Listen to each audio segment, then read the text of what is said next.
What a world we live in today. Oh, what a world! What a world!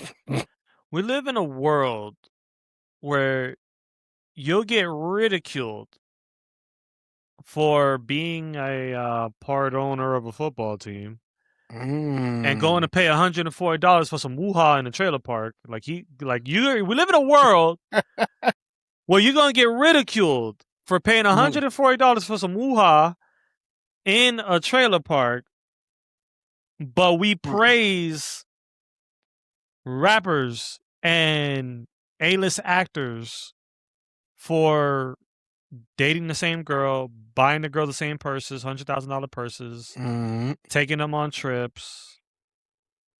Spin that. Please help me out with this, right? Because maybe I'm off here. We make fun of the billionaire for paying $140 for woo-ha, but we don't make fun of the millionaire, single-digit millionaire rappers, single digits, you know you are, paying $100,000 for a Birkin for an Instagram chick that has like 5 other rappers and athletes on their call list. Yeah, true.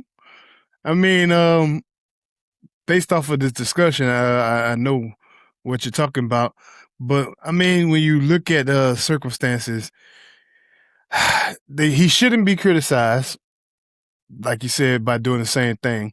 But, bro, $1 billion for $140 woo-ha night, it's like 14 cents, theoretically, out of that man's pocket.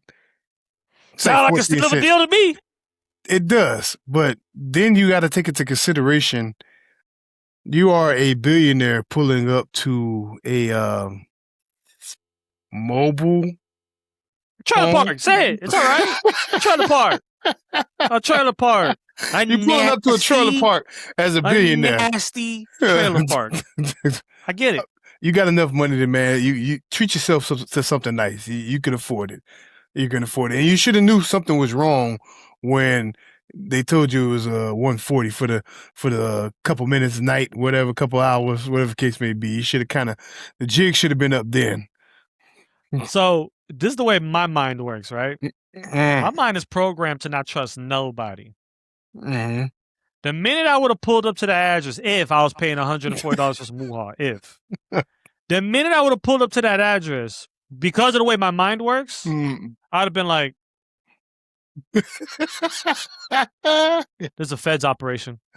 There's a feds operation. No, I swear to you. The minute I would have pulled up, right? Because now my mind's thinking, if this was a raid, they got easy access to enter all exits of the everywhere. Trailer. Yep. And they don't have to worry about nobody else being in the vicinity, because once you're in that trailer, you're like literally in a square. You're in a cube. You canned in. Yep. It is the perfect setup operation to either get robbed or my first initial That's what my mind was thinking. My first initial reaction is the feds. That's all I'm thinking. I'm thinking feds. My mind would have been, what type of Breaking Bad is this? The reason why I'm thinking meth head come out of nowhere. The reason why I'm thinking feds first is because it's too tactical. True. People want to line you up. They'll line you up in a house, in an apartment. They'll spray fire. They'll start firing off anywhere to set you up. Yeah. Normally, when you're getting set up, it's not that strategic. It's not that tactical. But a trailer park is the perfect place to trap somebody in and have the cops swarm in seconds. And you don't have to worry about the neighbors or nobody else being around you. Yeah, true. Innocent bystanders. True. And them officers knew who the hell he was, too. They did their research before they brought him in. And the man did 2 days. He did 2 days. I thought he'd have been out in like hours. 2 days inside. Yeah. He was get out. Processed for 2 days. No, I thought you were saying he was going to be 2 days, like he spent texting the quote unquote woo-ha. Nah, man. Nah. Listen, he went straight on this website. That's another thing. He got caught because his phone. He did everything on his phone, so all they did was track his history on what he was doing. So that's how they're able to quote unquote prove. Right. Now, if he has a fancy lawyer that says that wasn't him on his phone doing that, it was somebody else. Yes, but you showed up to the trailer park. Mm-hmm. You went inside, Mm-hmm. and I'm assuming they raided once the money was exchanged. Always, you got to have that proof. He pulled the money out. He was ready to pay. I don't understand. Like, not to say that if I was a billionaire, I'd be paying $140 for Wuha. I wouldn't. I would hope not. I wouldn't. But if I'm in a sketchy situation like that, if I am paying $140 for Wuha, right? Number one, I already told you, as soon as I show up to a trailer park, I already know something don't seem right. This is too tactical. I'm out. Say I show up to a hotel, right? I'm not giving anybody ideas. But if you're a billionaire and you show up, instead of handing the money first, don't talk. Don't, do me a favor, touch my meat. That's the trick. No, I'm serious. That's the trick. The trick is, if it is a cop, do me a favor, touch my meat. The minute they're like, thank you, have a good day. Sorry, we couldn't work this out, and leave. No money. As long as there's no money exchange, there's no violation. They could grill you. They could hold you. They could say, but you was intending to do that. They're going to try to get you to admit it. Money exchange is why everybody raids immediately after. Makes it stick. If I'm a billionaire paying $140 for some Wuha, I walk in, touch now, touch now. No, I'm out. Touch. I'm out. I'm out. You can't walk in there full-fledged Nas. You know what I mean? You know what I mean by that? No, what's that? You can't walk in there on your genuine Nas shit.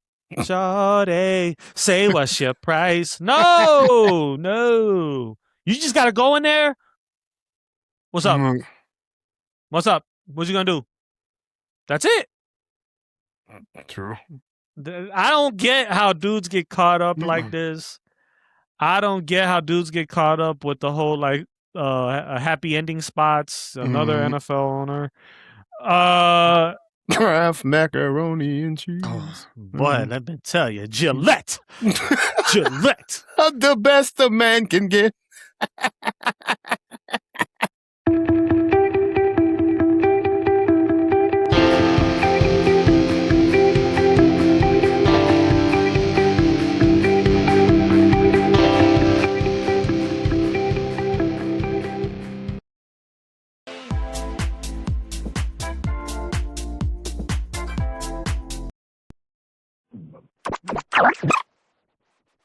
And I think to myself,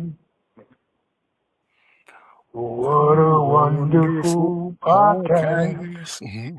Ladies and gentlemen, thank you for tuning into another broadcast of Dash of Color. This is I like to consider us now, we are pirates. So you know what? Instead of saying broadcast sounding all formal, man, you're now tuned into Pirate Radio. Dash of Color, ladies and gentlemen. I am your host, but please don't call me Jack Sparrow. I am your host, Kid Icarus, alongside my beautiful matey, Gabba. What's going on, Dashers? Welcome aboard, matey. This is Pirate Radio because we've been, at least, I don't know about your phone. Yeah. I've been getting a couple of messages, a couple of text messages like, oh, y'all getting real friendly with the music. It's Pirate Radio, baby. Pirate Radio.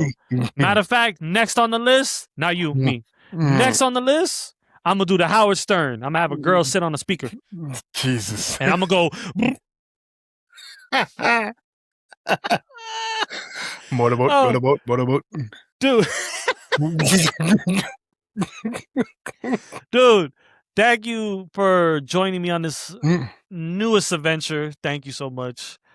Before I get to it, this is episode 22. Is it 22? 22. Thought it was 23. 23? Oh, hold on. See, it's getting to the point we losing we count. can't remember.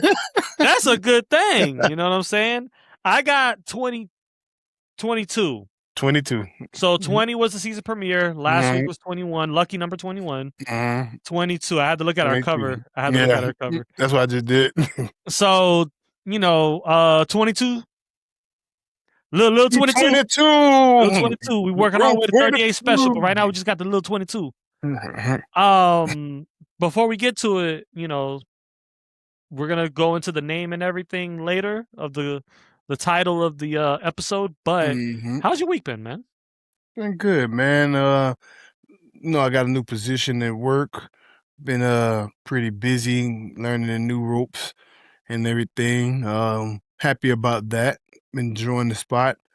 Everything's fantastic with the Dom. The sun. Back working for all the dashers. I haven't forgot about you. I'm putting back in a lot of effort when it comes to the sculpting.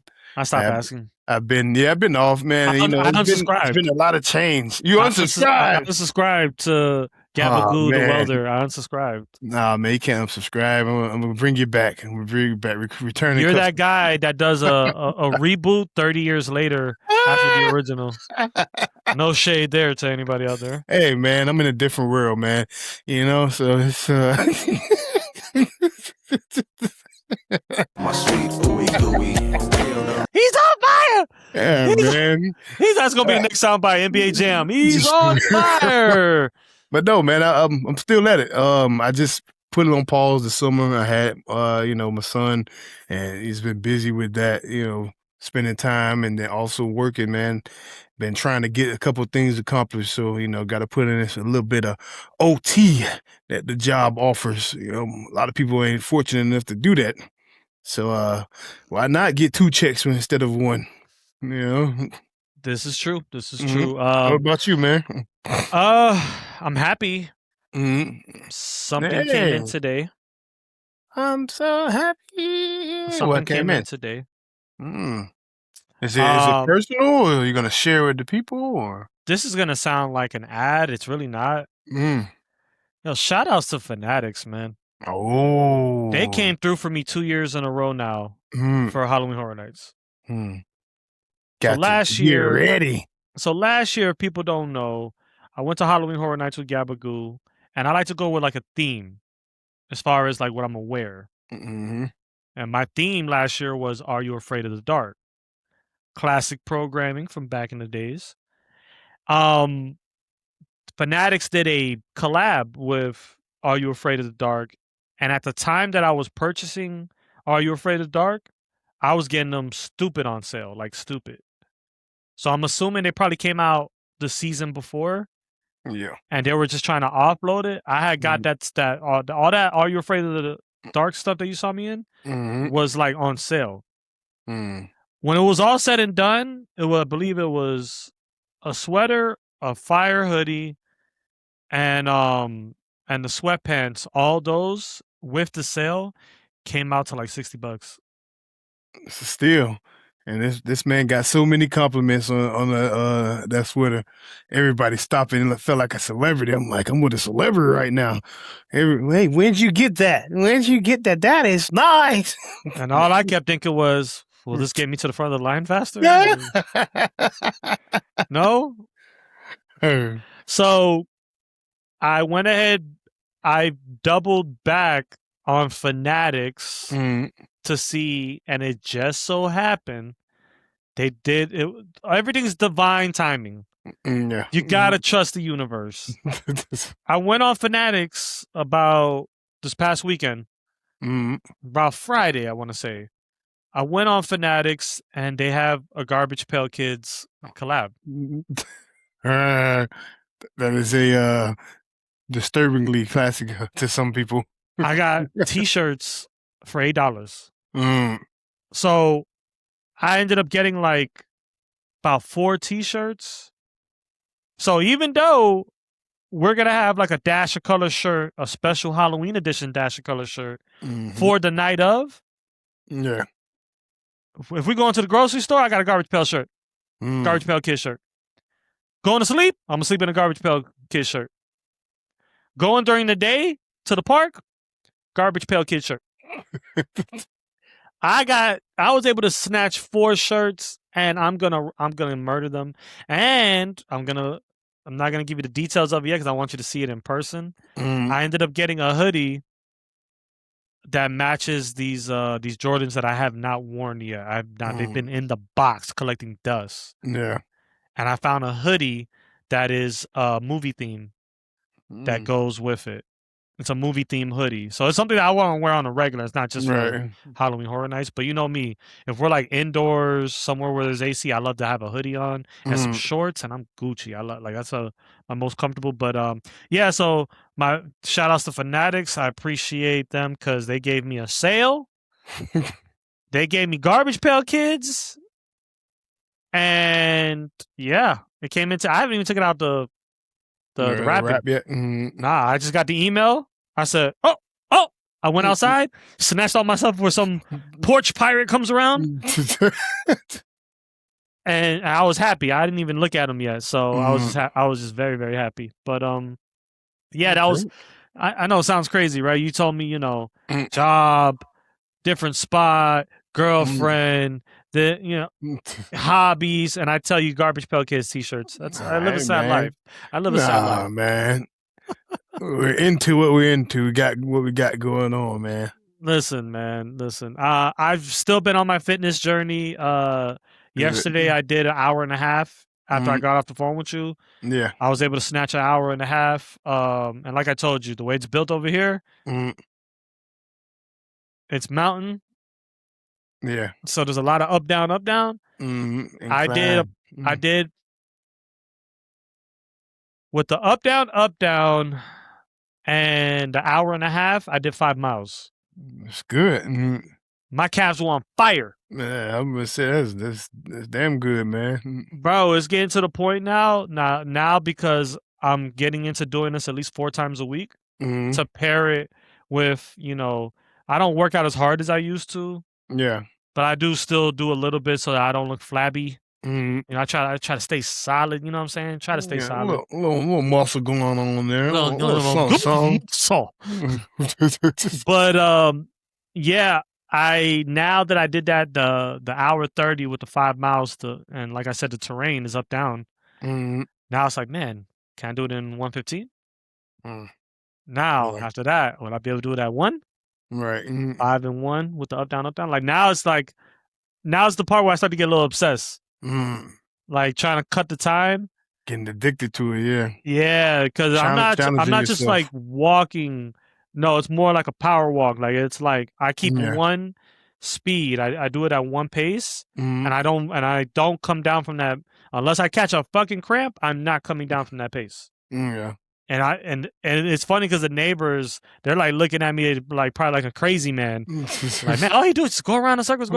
But this literally upward, go around, downward, come around, upward. Yeah. So the downward is awesome.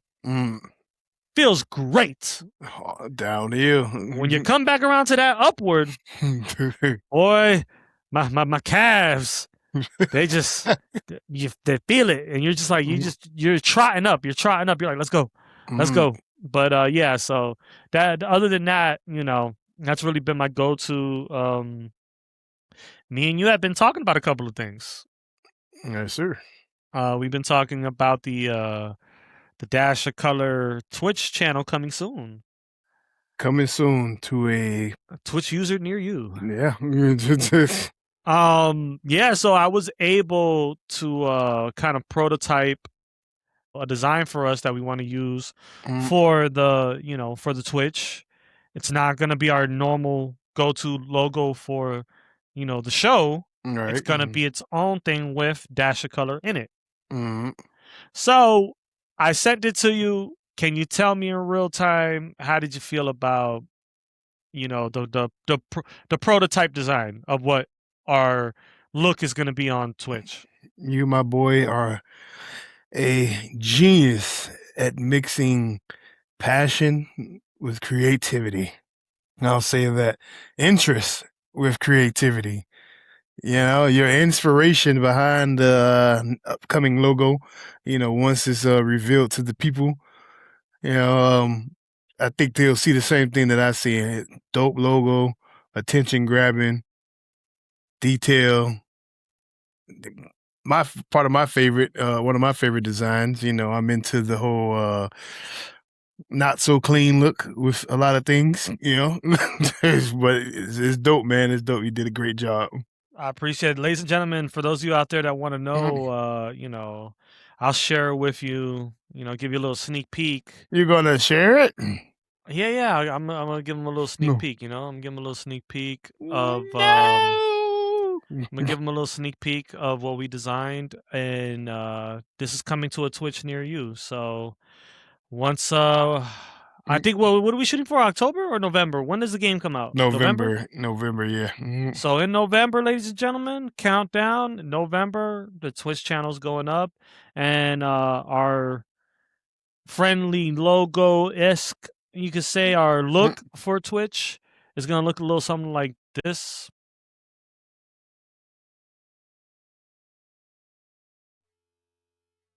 Oh, y'all thought I was gonna show it? You gotta wait for November for that.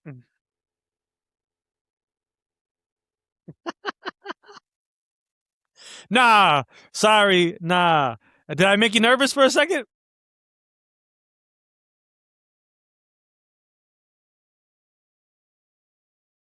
We are keeping it on the wraps. The logo. Are we talking about podcast wars again? There's a war going on outside and no pod is safe from. And you know what? I'm all for it. I'm all for the podcast wars. She knows who she is. I'm all for it. Matter of fact, I want it all. I want it all. I want every part of it. I want every part of it. I want it all. Let's go. Oh man, but yeah, so definitely looking forward to that. The image itself we're gonna premiere the image the day that our Twitch account is activated. Once it's activated, we're gonna post it on our socials, and you'll see the finished product. Gabagoo's happy with it. As long as he's happy with it, I'm happy with it. I don't know about genius and all that other shit that he said. You know, it's hard for me to take compliments. As long as the idea was shown to you in the right way, I'm happy you like it. I'm just happy, you know. I'm Sally Fields, baby. You really like me. You really, really like me. No, but yeah, so we'll put out the image once the Twitch account is activated. The page is available. That's coming out. Friendly reminder to Dashers out there, we are going to continue to do the show. We're not going away to go do video games. This is another piece of content that we're going to be putting out there. We're going to do the premieres on Twitch of us playing GTA and or anything else in the video game world is going to be on our Twitch first. Once it's edited, we are going to also put it on our YouTube, same channel you're on right now, so you guys can be entertained by, you know, the video game content also. But we're not shying away from the show. Show's still going to be once a week, 19 episodes. Take our break, come back, and do it again. The only difference is now we're going to caveat that with some gaming content that we really, really want to do. This is not even a play on algorithm for us. This is something that we really want to do because it's a video game based in Miami. The last one came out for the PlayStation 2. It's been that long. So yes, we really, really want to get that nostalgia feel of Vice City again. Because when we played GTA Vice City, dude, if we had the capabilities that they have now with GTA, with Vice City, if I was able to link up with you online and, yo, let's go do this, let's go do that. Like, remember that GTA did not have any of those capabilities. It was literally do the story mode and free roam. And once you played the whole story mode, you're really just living in the game. You're Ready Player One. Pretty much. Great movie. But yeah, so once again, we're gonna be setting up our Twitch for the November GTA release. once GTA comes out, you might have me and Gabagoon probably do a friendly competitive game of Madden, NCAA, whatever tickles our fancy at that moment. Street Fighter, I don't give a damn. Whatever we feel like doing. I honestly think me and you should get into the UFC game.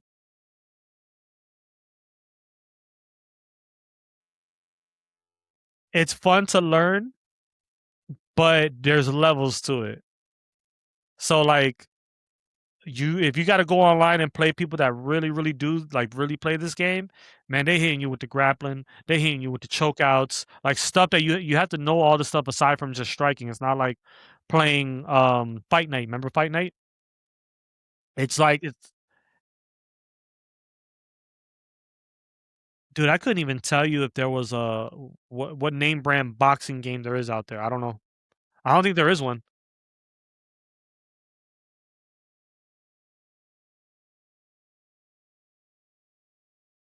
Yeah, like with like name brand boxers. Like remember, like Fight Night had everybody. Yeah, that was EA too. EA did Fight Night, and bro, I don't think EA does boxing games because we would have been saw like a cover with Crawford on it, with Terrence Crawford on it. You know what I'm saying?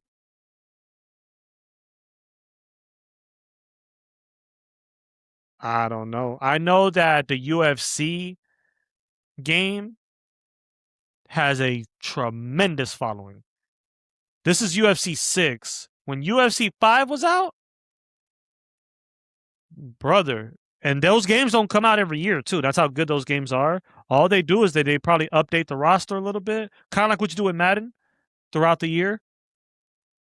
Same concept, but they don't do the game every year. The game itself, you're locked in for a couple of years while they give you downloadable content, packs and stuff like that. Players, like I remember the UFC that I played, I think it was 5. I was able to download Bruce Lee. I was able to download Muhammad Ali. They actually put like boxers in it, which was crazy. Um, Shit like that. Like you was able to do stuff like that. But yeah, that UFC game, I'm gonna tell you right now, that's one of those games that me and my best friend we played it. And we played it in person. I would go to his house with the control. Let's go. Let's go. He made a character. His nickname was Mongol Feet.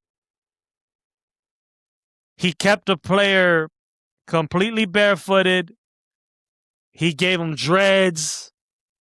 He gave him like this, like not Aztec, but like almost like an Aztec warrior type of shorts. Yes, he gave him that.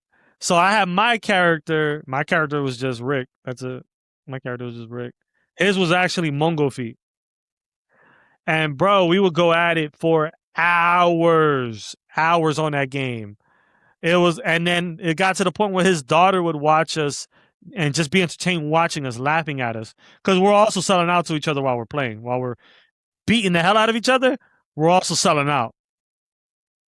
So yeah, man, that shit, yeah, man. That game is fun. But yeah, so looking forward to that. That's gonna be fun because it's nothing like making some content while you're playing a game anyways that you're gonna be playing.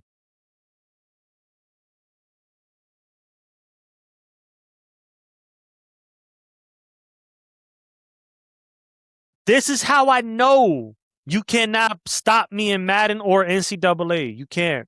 Maybe NHL, maybe, but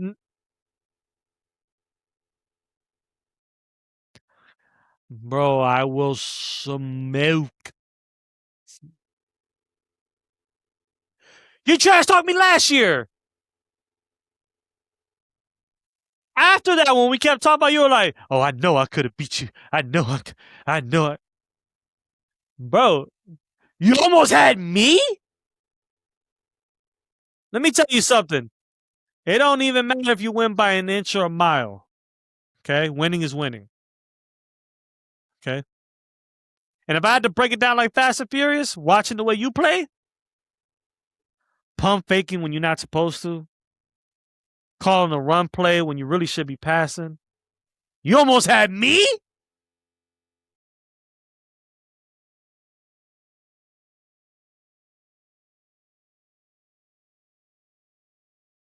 Bro, I'm giving you months in advance to practice that game. Get it now. Get it now. Bro, you ain't saying nothing. Get it now. Guess what? To the untrained eye, this is our podcast studio. This is Electric Dashland. Right? There's also a gaming center. Yeah. Yeah. Just keep that in mind, Poppy. Keep that in mind. And remember, it ain't like how it used to be. We're not segregated no more, Poppy. I could play you with your PlayStation 5 with my Xbox X Series. We ain't segregated no more. So you let me know whenever you decide to purchase the game, whichever, NCAA or Madden, whichever one you want it in, you can get it. And there's another Madden player out there that me and him used to have wars. He claimed he was all this in a bag of chips. Me and him had wars. Wars. His name is Verse. The same thing I said about Pod Wars is the same thing I'm saying to you right now, Mr. Verse in Madden. I want it all. I want it all. I want every part of it. I want a part of it. So, now that we're done with the video game rant, I gotta talk to you about this this beautiful soul that she hypnotizes me every time she raps. You stop that. I can't do that.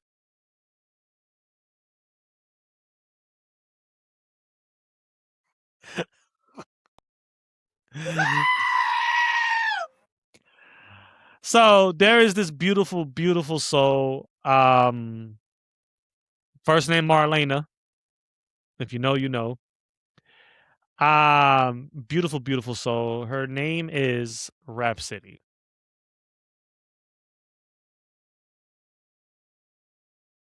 Let me get you some.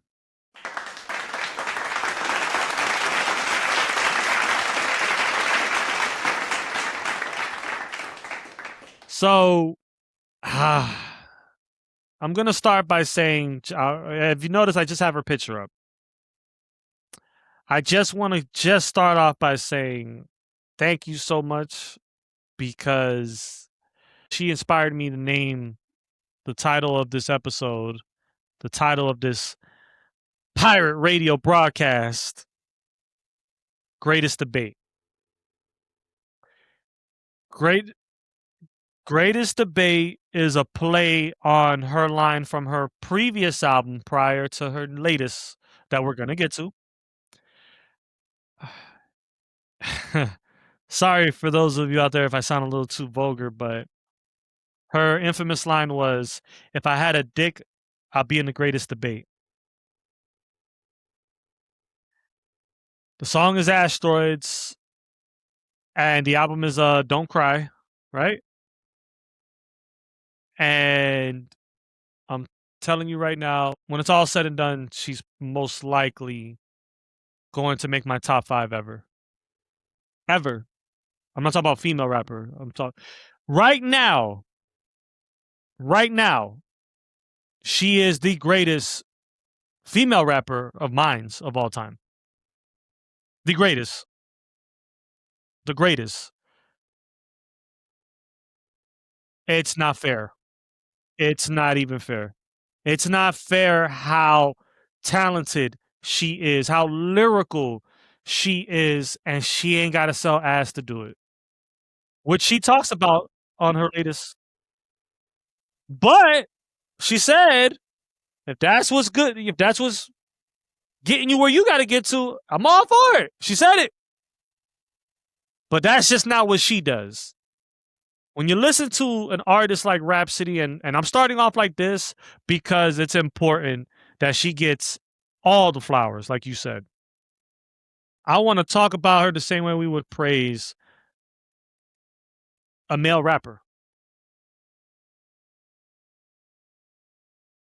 And yes, I am saying it.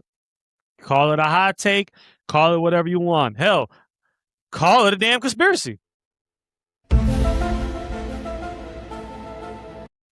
Rhapsody is a top 5 MC of all time in my list. The reason why I said when it's all said and done is because I feel like she's got so much more to give us.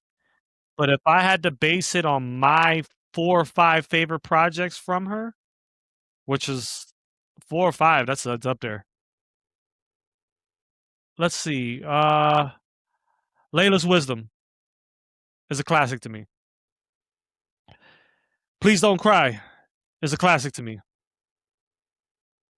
Eve is a classic to me. God's Gotta Afro and Gold Hoop, her latest release. Ladies and gentlemen, God's Gotta Afro and Gold Hoops, latest release by Rhapsody. Am I glowing? Where do we begin? Am I glowing?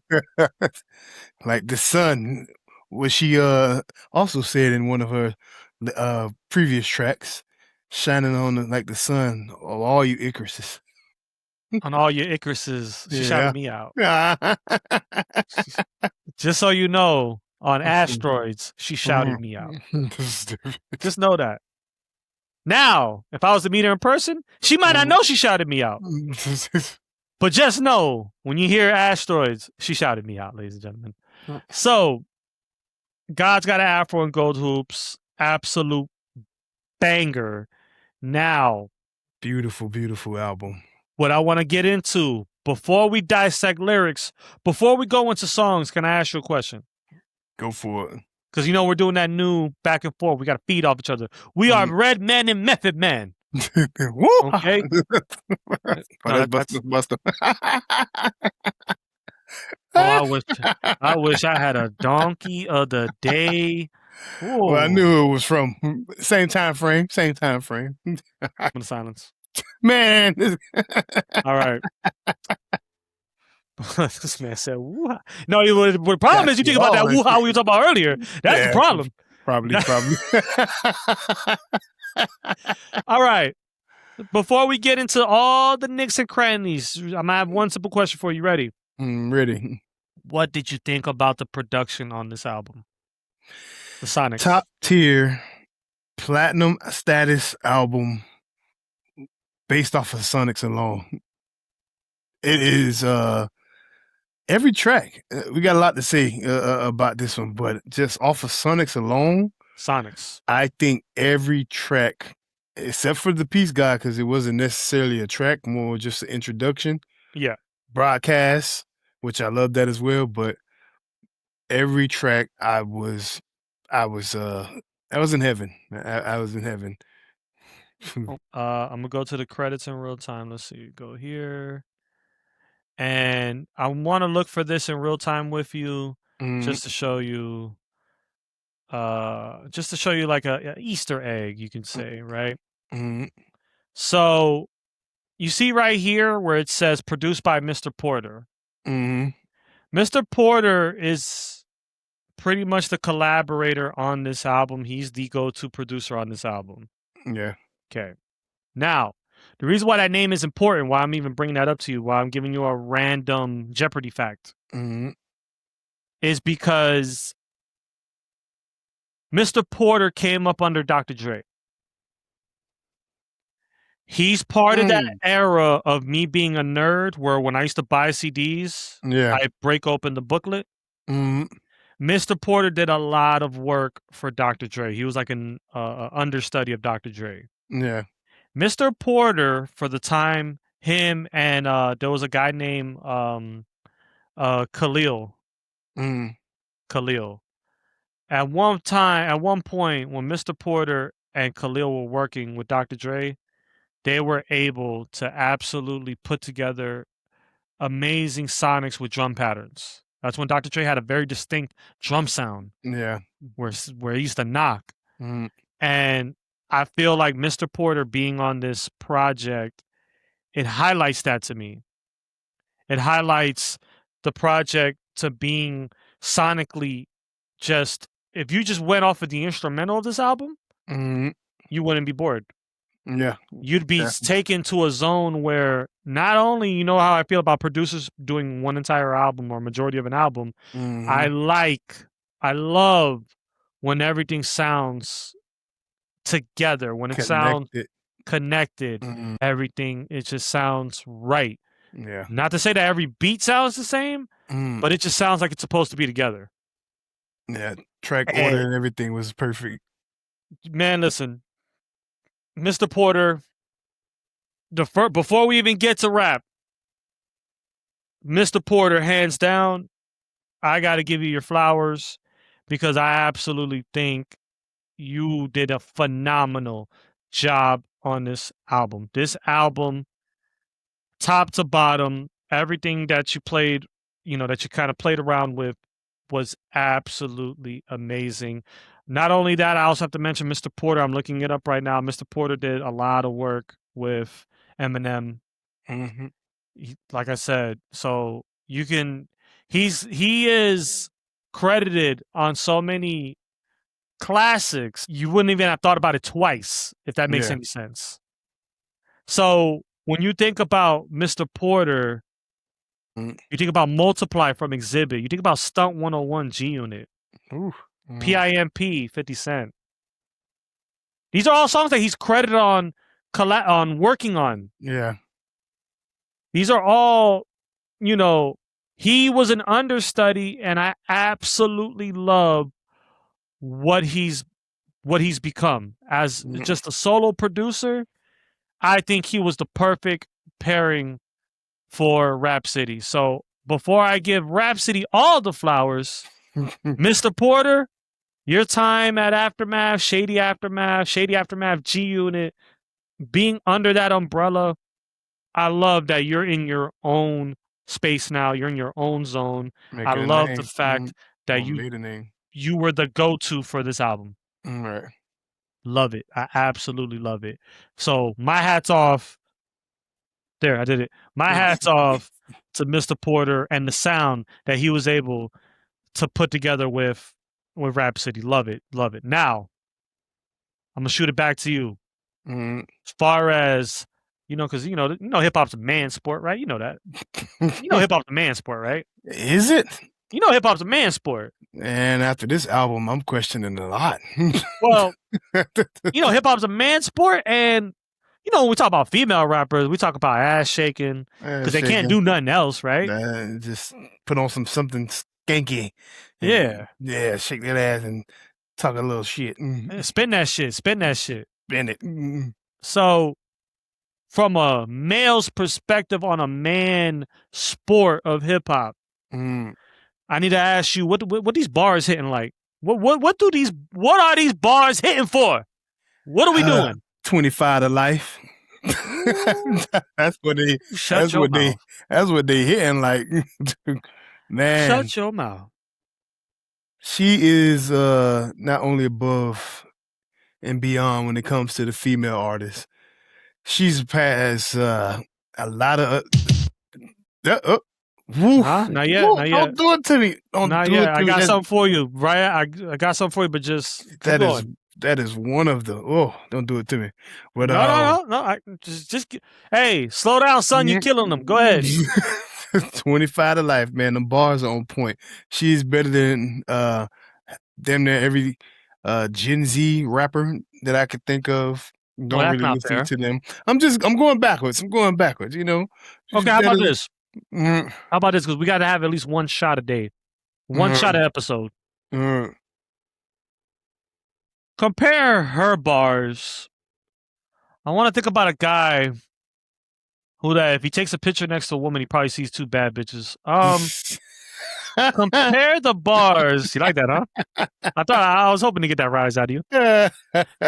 Compare the bars off of this right here, latest project, to an Iceman that came out this year also. That's a well-revered hip-hop album. It was, again... Bars. Just give me bars. Miles ahead.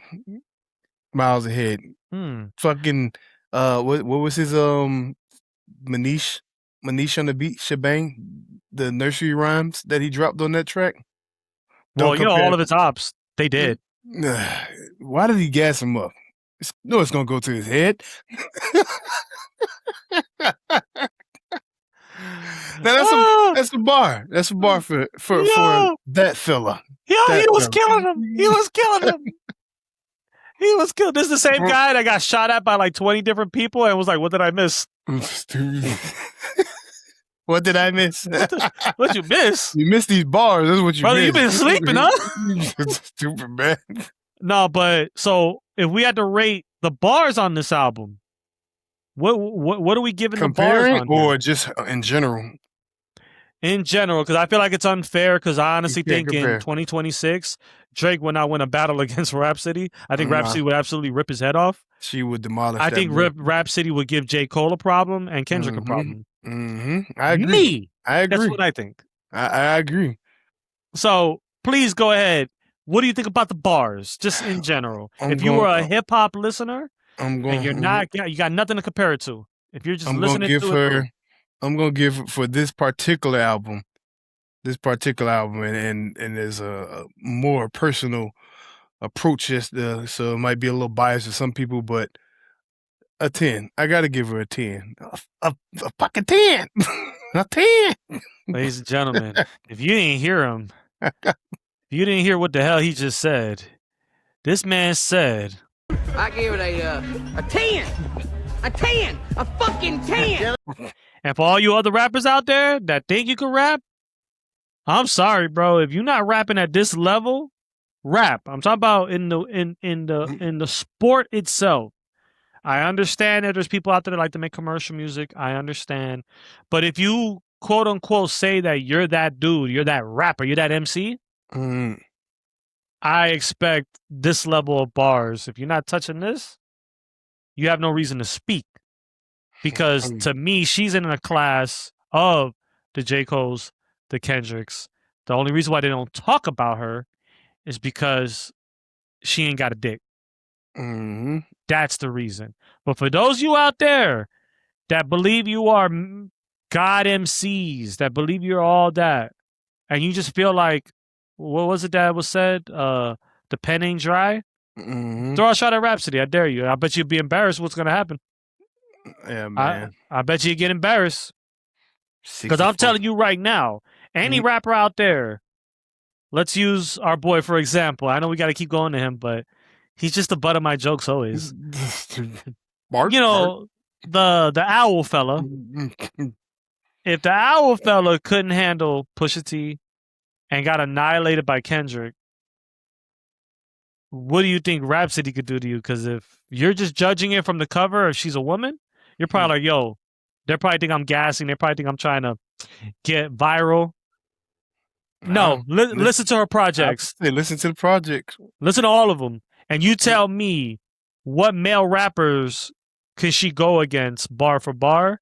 And I guarantee you it's not the Owl Man. It's not. Like, she needs to be mentioned going up against bar for bar, against Black Thought, against Kendrick, against premier MCs that rap. Jada Kiss. Yeah, I said it. Yeah, I said it. These lyricists that we revere, that we're like, yo, are absolutely nasty. Fabulous on his mixtape stuff.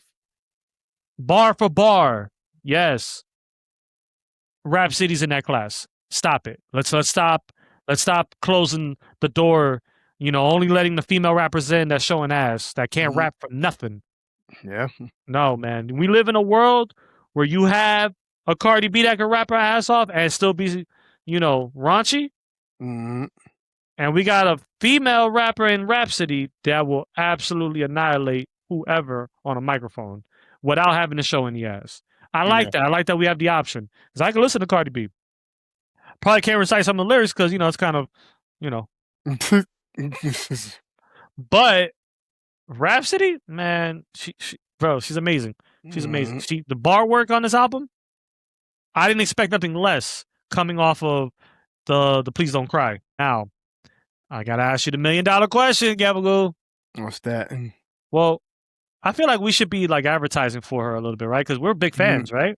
Hey. Ladies and gentlemen, if you forgot what we were talking about all this time or you just have no idea, man, we're talking about a project. Stop it, ladies and gentlemen. Stop it. Stop it. We're talking about God's Got an Afro. 64 Chevelle trunk, big on me, Hey. dick. Hey. Oh, well, through my thighs. We talk about God's Got an Afro and Gold Hoops, ladies and gentlemen. If you didn't recall or remember what we were talking about, because we got so just into her as a hip hop athlete's premier goddess MC. Yes, Goddess MC. Matter of fact, yo, you in charge of the social media. Hashtag and start using that title. When we talk about this project and we drop something on this, Goddess MC. Goddess MC. And there is no one above this Goddess MC right now. Nobody even touching her. So I'm going to go to you. I'm going to divert to you. While you were listening to this project, what was the first song that you had to actually hit repeat on? Honestly, the single was the first one that dropped. Apple Juice? The Gotta Afro was the first single. Apple Juice was the second. Okay. So, I only asked because I didn't hear neither of them. Yeah. When they were singles. Yeah. I didn't do the singles. I want to hear the project. No, man. When I seen the single, matter of fact, you told me about Apple Juice. Yeah. When the single dropped, I was there. I was like, let me give this a listen. Like, Rhapsody got another album coming out. It was August 22nd, I think that was. Man, I heard the God Got an Afro first, which I'm actually, I don't want to say disappointed, but I feel like she could have maybe put another song that could have been a single, but that one has the most single vibe to it. And like, if she had something on the radio from this album, it definitely would be God Got Afro, because that beat was slapping. When I tell you, I played that song, the single, at least 3 times back to back when I first heard it. I'm like, and I want you to start it back from the beginning. Like the people hear it in the middle, and the beat is the same. I want them to know, but I want them to know the title. Hey, that was a perfect timestamp right there. Perfect timestamp. But where would you like me to start it from? Hey man, you can play it right there. Go in a couple seconds, just a couple seconds, probably about 10 seconds. 10 seconds in. Yeah.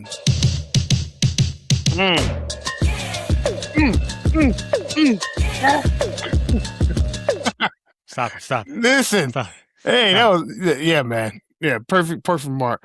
But when I heard this track, bro, I could not wait for What this track? album. All wheels in my thighs, shift on them like a clip. One come up, brother, come up, we connected, black fist and a guard. Ooh. Ooh, gotta hit it with the stank face. Ooh. Stank the kids. Listen, flow 10, just off of this one song. The flow 10, bars 10, beat 10, video 10. Everything was a 10. Everything was a 10, man. Like, she has a video for this one. This is I think one of the only videos that she might have had on the entire album she made a music video for. I feel like she does deserve hella recognition over all female rappers. Even one of my other favorite, Tierra Whack. Yeah, she's the goddess. Tierra Whack is hard, but Rhapsody harder. So yeah. My thing on that is Tierra Whack was always talented, and everybody knew that she had it in her. But realistically, her newest project, what is it? The Whackness? The Whack. That album is her rapping her ass off. Yeah.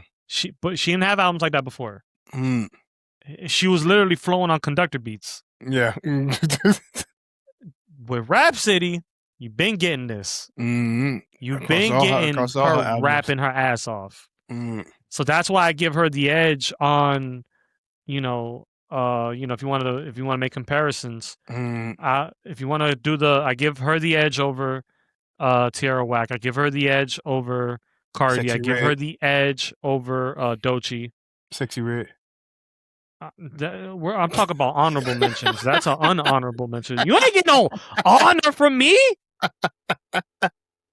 Listen, when it comes down to like the Tierra Whacks, the Doechiis, the Cardis, those to me, those are like premier female rappers to me. Yeah. If you think I'm missing somebody out there, I'm not. I'm really not. I don't care. I don't care. I'm not. These are premier female MCs. Like I said, Cardi has a lot of raunchiness, but don't get it twisted. There's not a lot of females that can rap better than Cardi. There's not.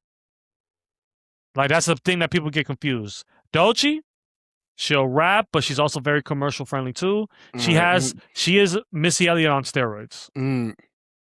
That's what Doechii is to me. Yeah. Tierra Whack, underground, up and comer, and like I said, this latest project that she had, that showed us that she's rapping her ass off. So there was a lead up to that.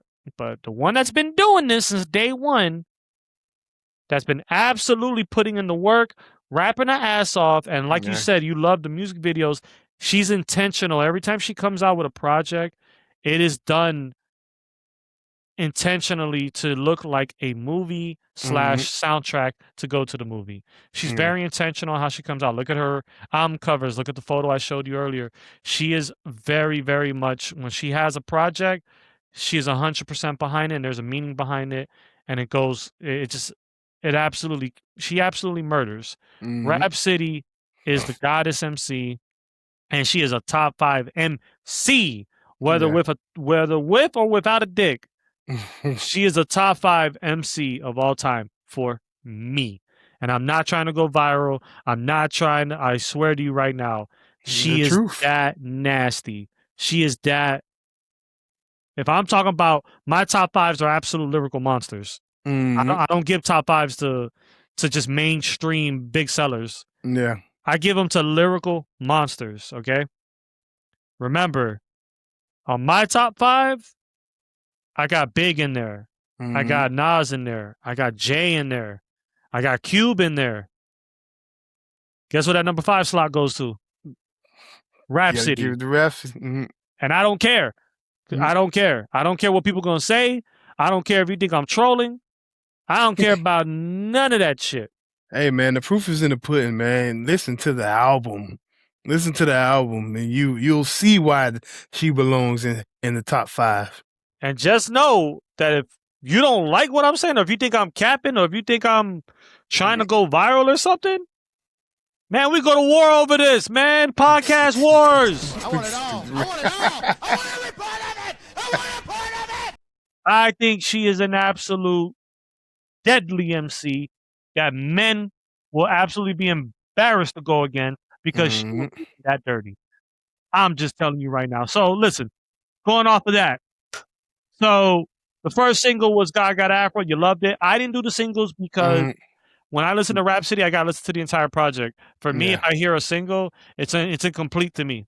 But when you hear the album, okay, Apple Juice shows up in the fourth track. The 4th, yeah. Then eases its way into Gotta Afro by the 6th track. Makes sense to me now. It makes sense. But had I heard the singles separately, I'd have been like, "What? I'm confused." Yeah. Is she putting out a soul album or is she putting out a commercial album? Because Gotta Afro bangs. It bangs. So I'm glad I didn't do that. So that's why I didn't do the single. So you said Gotta Afro for a single. Okay, Apple Juice was the second single. Apple Juice was the second single. What, besides the single, because you were privy to that, you put, I was about to say you put on the CD, right? So you put on the CD. Yeah. What stood out first? Never Break. Never Break before. All of them were good. The entire, when I say this is a master class on what people would consider conscious rap, or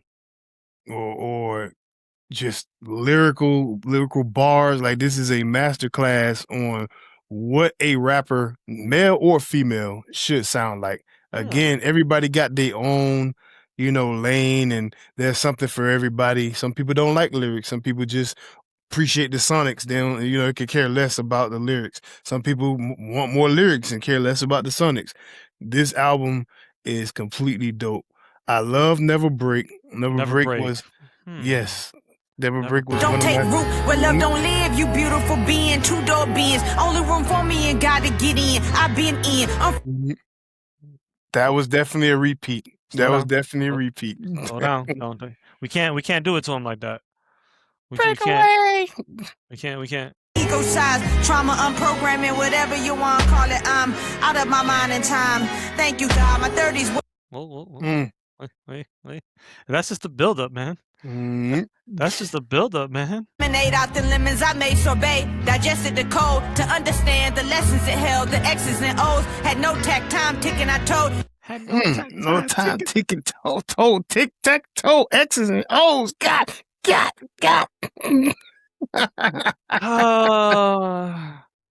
Yo. Where my glasses? Where my glasses? Yo. I'm sorry.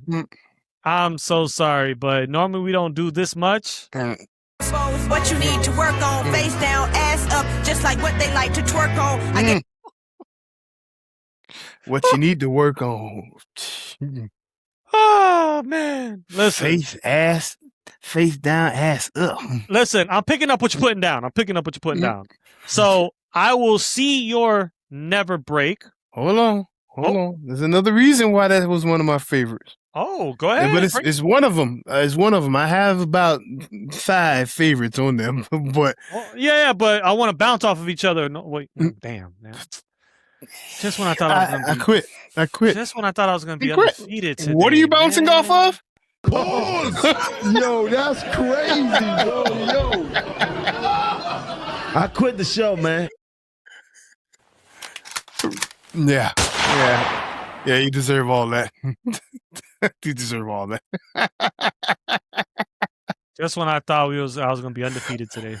I thought I was pitching a perfect game here. No, you're pitching a tent trying to bounce off of you. You crazy.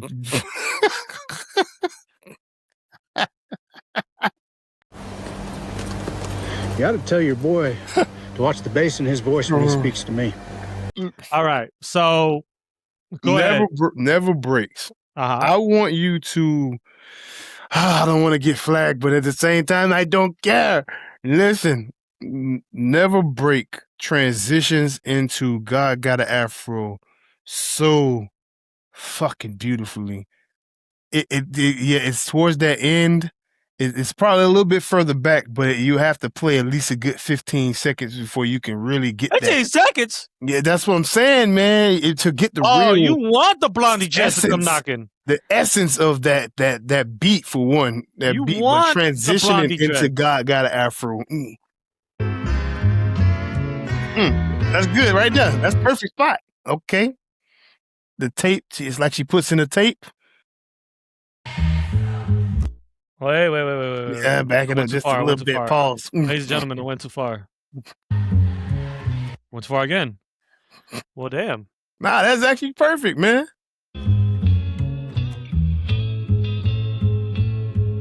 I wanted the guitar riff. So the guitar riff you hear, like I said, once again, Mr. Porter.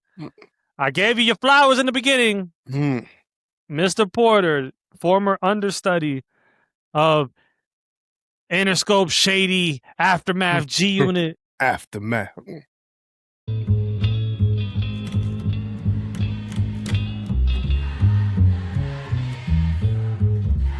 All right, they get it. They get it. This gives me Tribe vibes. That's the thing, and I'm going to point out something back into that reference when we spin around to another track. It's definitely tribal. This entire album has a no, Tribe. Tribal, yeah. No, Tribe.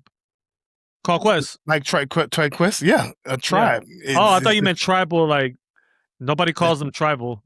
No, I'm saying it's a tribal feel to a lot of the songs.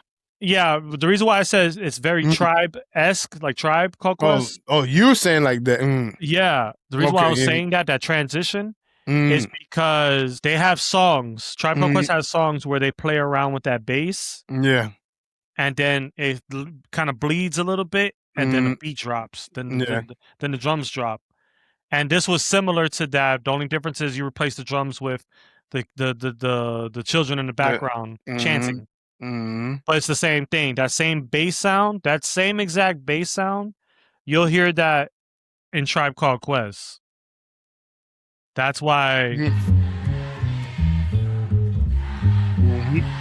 it almost sounds similar to what's that famous Tribe Called Quest song that J. Cole he went ahead and remade? The Forbidden Fruit. Forbidden Fruit sounds. The sample is from Tribe Called Quest. That's that. Me and my bitch. Yeah. Took a little trip down to the garden. In the background, that same bass is playing. Yeah. That same style bass is playing. So it's very Q-tip-esque. It's very abstract sound. That's why I loved it. I loved hearing this, especially when I'm walking. Like you said, you hit the fucking nail on the head. Pause. That transition into Gotta Afro, Mr. Porter. See, seamless. You are Dapper Dan. You Dapper Dan. You Dapper Dan with these beats, bro. You are Dapper Dan with these beats. You are putting together excellent production to bounce off of each other and for it to be a continuous story. But go ahead, man. Sorry. I'm sorry. Nah, man, you're good, man. The transition, man, the transition into it, that was another part of that just like, ooh, let me back it up real quick. Let me run this back real quick. I thought you was gonna hit me with the Kendrick. Ooh, nah. But all right. Yeah, man, I love the album, bro. I love the album. I don't know where to really start. I have a favorite song, which we do our thing. But go ahead. I'm gonna let you. Yeah, I want you to get yours in. We're gonna do our new bound. Kind of like just feed off of each other's energy. So we had a poker game. I see you never break. I see it. And I would like to raise it. Free your mind. All right. I see you never break, and I'll raise you free your mind. Okay. Now, you know how I feel. Once you start off a track like that, some shit better come behind it. So what she did perfectly was that bass that drops in the beginning. What she was able to do was Rhapsody was able to draw you in the beginning with like a low vibration and her flow. You know what I mean? So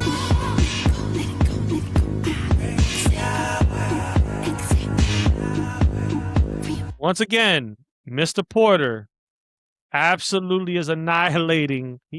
If he's not in the mix for hip hop producer of the year at the Grammys, I'm gonna be a little off.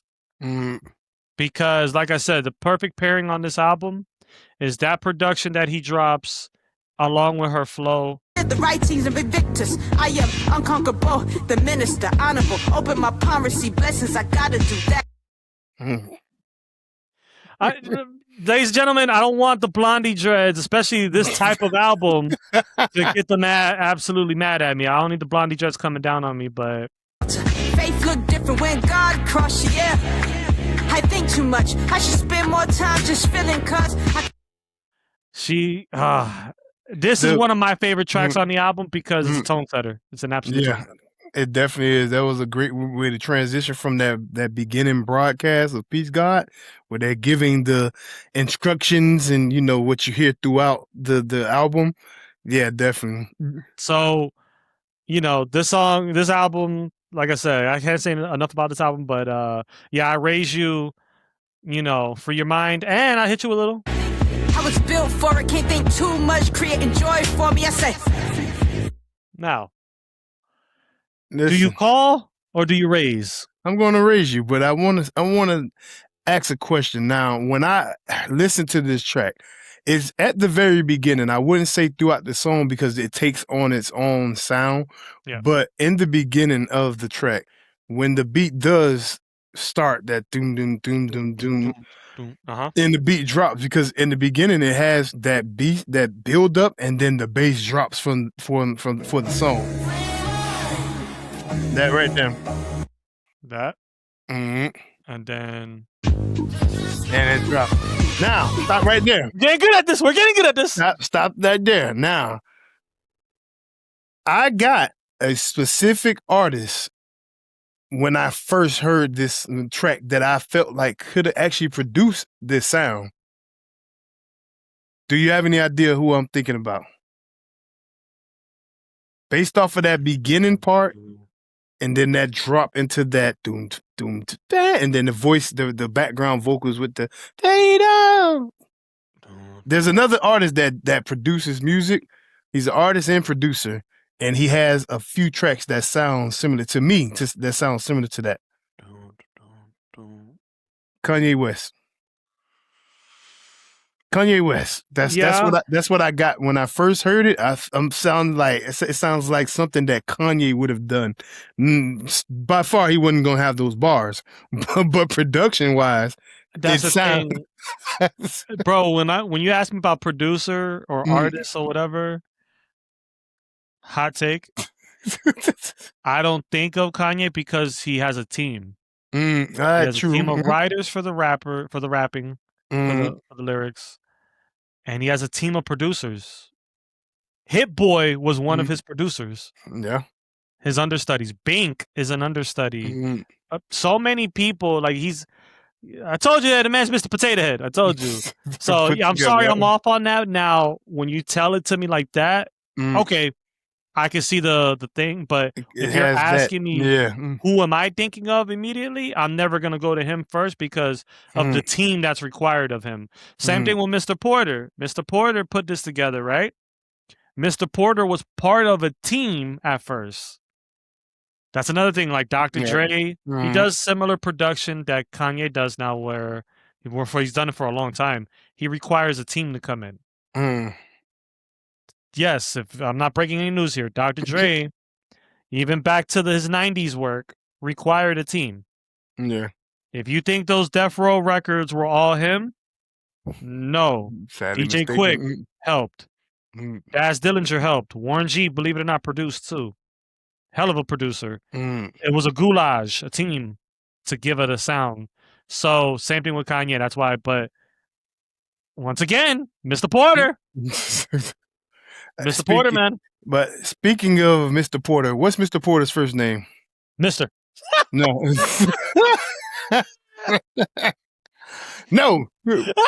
No, it is not. I don't think it is.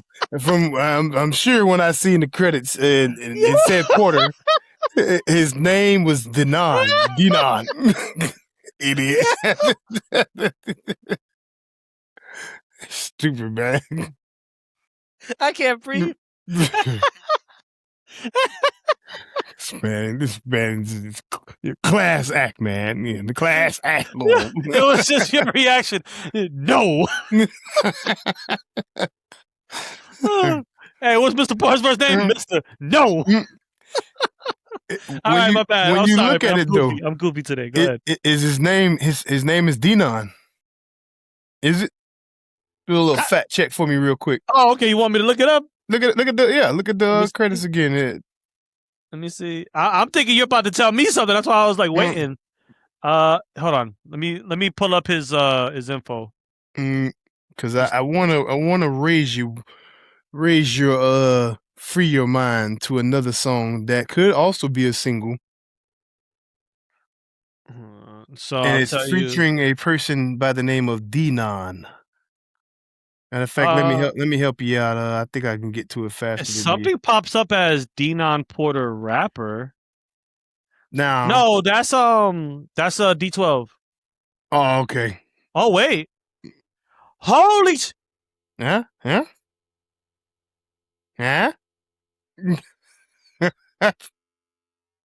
Mr. Porter is con artist from D12. Fun fact.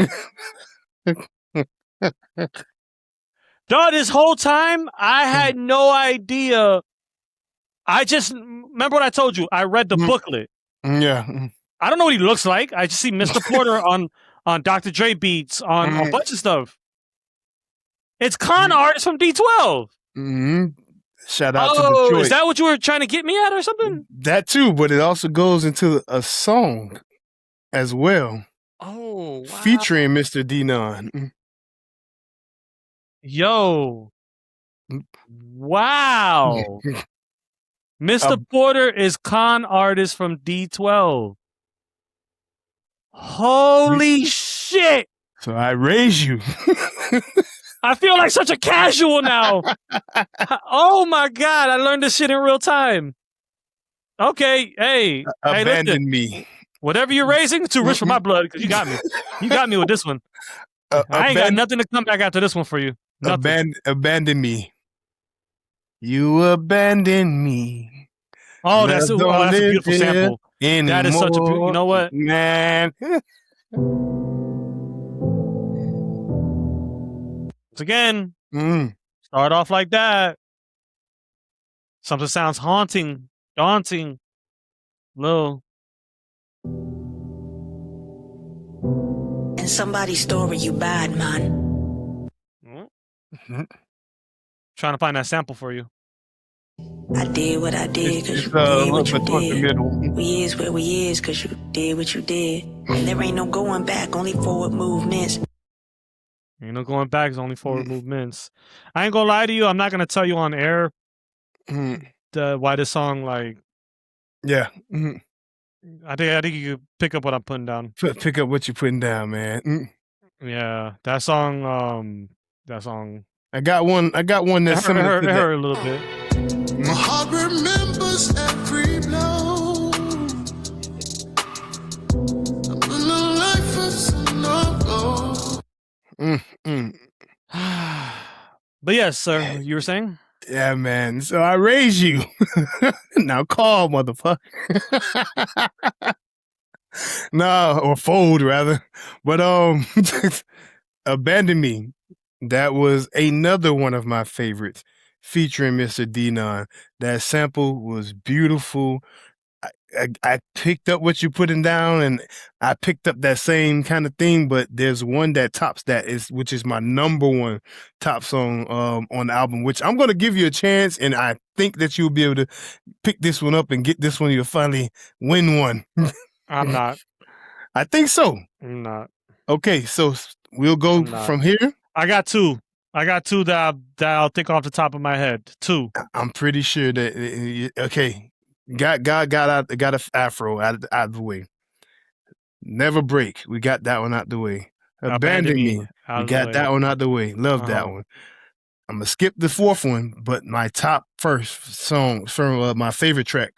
Dude, on here. Go ahead and guess it. I'm gonna have to go. It's between one of the two. It's either gonna be Black Love or the PJs. No, I told you I'm not gonna. Okay. Act 2, Bloodline, Growing Older. About the last track of the album. That was my bro. When I say before you click it, I was setting it up.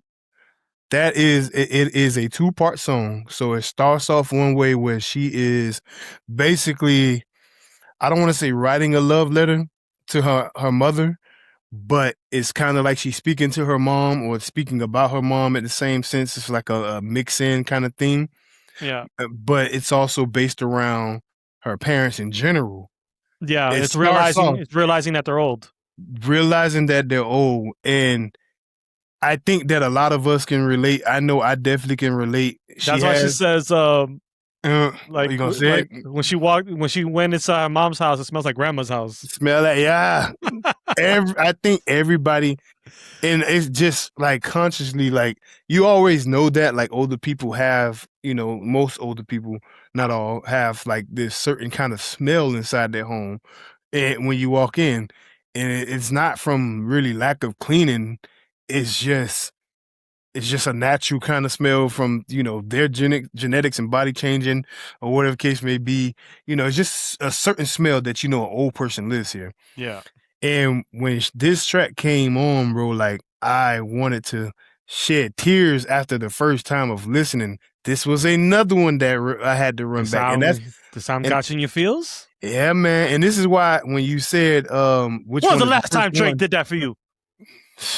My bad. I'm sorry. Certified Lover Boy. Oh God.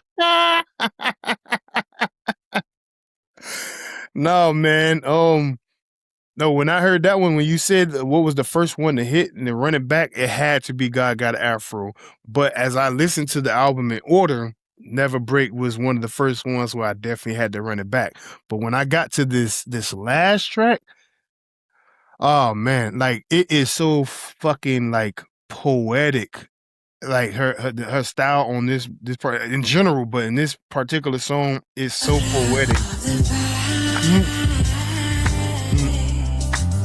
I'm sorry, that one? That's so And it has a flute that plays in the beginning that draws you in.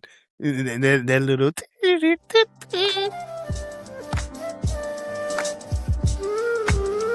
Word to Andre 3 Stacks. Word to Andre 3 Stacks. My bad. She the prototype OG. Andre Benji. I'm the prototype OG. My mother's getting older. She can't remember. She always asking me the same old things. My mother's getting older.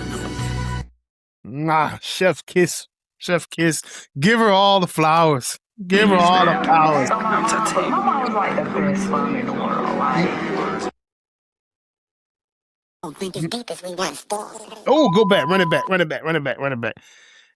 Run it back. What have we become? Rotten and drunk. Artificial intelligence means we don't think as deep as we once thought. That actually sounds like it's part of our sound bites too. It does. It does. But even I'm going to give flowers to Miss Amber. What is her name? Amber Navrin? Navrin. Navrin. She had a verse on there and she comes in the way that it's mixed in. She's in that middle section if you want to try to catch it. But they do the thing where she's rapping and then Rhapsody feeds off of her. Things still for sure she fine and still don't look her mileage. We all is growing up. Her house has changed the climate. 7-8 on that thermostat. They feed off of each other. Yeah. They feed off of each other. And it's so perfect because she has this tone of voice. I've never heard her before. Like I've never listened to a single project by Miss Amber Navrin or whatever, but I did kind of look her up to see who she was. And the voice that she has in this song, I don't know how much of it was edited, but it sounds like it's going from Rhapsody telling everything that she's talking about with her mom into Amber sounding like a child in a sense or whatever, which also ties into the whole, seeing them from growing up or whatever the case may be. So she's possibly the younger, aspect or perspective inside of Rhapsody. On the song. Yeah, interesting. Well, yeah, man. Are you ready to guess my favorite song? Which there's no way in hell you're guessing it this week. I say that every week, but there's no way. No way. Guess it. And because you're that good at it, you only get one. Of course. Of course. I'm going to say. Need me to scroll up? Here you go. Start from Free Your Mind. I'm trying to think. You already said Free Your Mind was one of your favorites. Doing process elimination. I'll give you a tidbit. We haven't talked about it yet. Yeah, I haven't talked about. Oh, yeah, of course. Okay. I'm going to say Black Love. It's a good song. It's a damn good song. But no. Which one is it? You. DJ.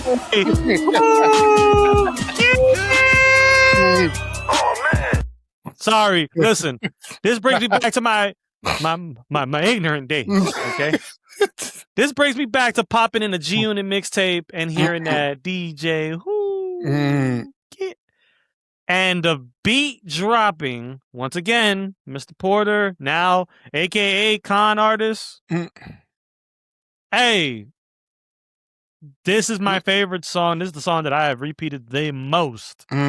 It's between this and the PJs. I played the most. I love the PJs. I love the PJs. But you with DJ Who Kid, it felt like a fun mixtape song. It brought it back, that energy out. So that's another thing. She does a really good job in tying in the soulful kind of lower vibration music. And then she could flip it around on this album and play it some kind of shit give you the that'll upbeat. pop your trunk. You got some, And hats off now that we're putting all this together in real time with Mr. Porter and being part of that tribe over there, that Shady Aftermath G Unit. Chef's kiss on putting DJ Who Kid on the song. Chef's kiss. Man, I'll hear an entire mixtape of just Rhapsody and DJ Who Kid. I promise you. You and you. Bitch, I look better than you and you. Man, this song is my absolute go-to, man. Shine, motherfucker, shine, let your soul glow. Yeah. Blondie Dreads. Fuck the Blondie Dreads. So do you need me to preview the PJs? Of course, man. We're looking. We might as well play this whole album for the people. Oh, no, we can't do that. So, I like the way the song starts. It's a setup. It feels like it's a theme song to remember the cartoon, the PJs? The actual PJs. It gives you this, like, listening to the song, it gives you this cinematic visual. Yes. That it's like, this should be a sitcom. When they pan across everybody and everything that's going on in the hood, and you're seeing it stop right here because she has a freestyle that she was doing, maybe recorded from her younger days or something like that.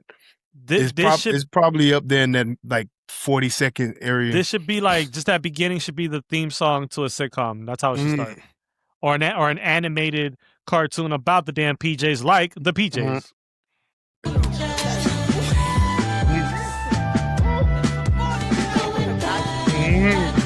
Now, I'm gonna have a question. It might be a tad bit on the controversial side. If you got Mr. Porter in your backyard doing stuff like this on this project, please don't kill me, people. Why don't Eminem albums sound like this? It is a different... Production-wise. Well, that was a different time, but also it's a different kind of energy. It's a different energy. Why haven't the latest albums of Eminem sounded like this production-wise? I'm not talking about subject matter. Obviously, I could tell why he can't. I get that part. Production-wise, because this album just made me that much more of a fan of Mr. Porter. You have this guy right there in your backyard. Why isn't he executive producing an entire album for you? Because that's what he basically did on this album. Right. Why aren't you hiring Mr. Porter, your friend, to executive produce an album for you? Because he's obviously got the ear. He's cultivating these sounds. That, like you said, you feel like you're cinematic. You feel like you're watching something when you're actually hearing it. Yeah. You can visualize everything. Visualize it. So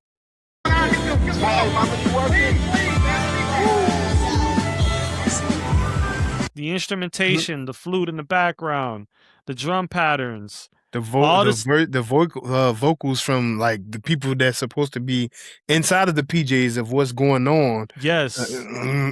Why? I'm gonna leave it alone. But if my friend is doing this, you need to do my album. Sorry. I would assume, Gabba Goo, that if I'm doing an album and you can do this, oh, what you want? Executive producer credits? You the executive producer of my whole album. Go ahead. Here you go. A nugget and fries, disease in our colon, hit a bass from the ride. Summertime hanging on the steps outside, dapping up the passerbys. They the homies. She talk about what's going on every day in the PJs. So not only does she give you the narration, she kind of gives me a Kendrick Lamar flow. True. The animated Kendrick. When he starts to heck, what's yeah. But the wisdom still on him. 5% on the corner asking, what's the math this morning? Look at sis, fly as fuck for another white brand to run away with it. Get a Bruh. Fly as fuck for another white brand to run away with. We finna get flagged. Yo, we finna get flagged. Can we do like Jada Kiss and Fat Joe? Can we have flags? like we about to get flagged. No, that's it. That's the last one I want to preview. If we can, but we can't stop. No, we got to because we're the time. We're going crazy here. We're going crazy on the time. Okay, I want to just say this album.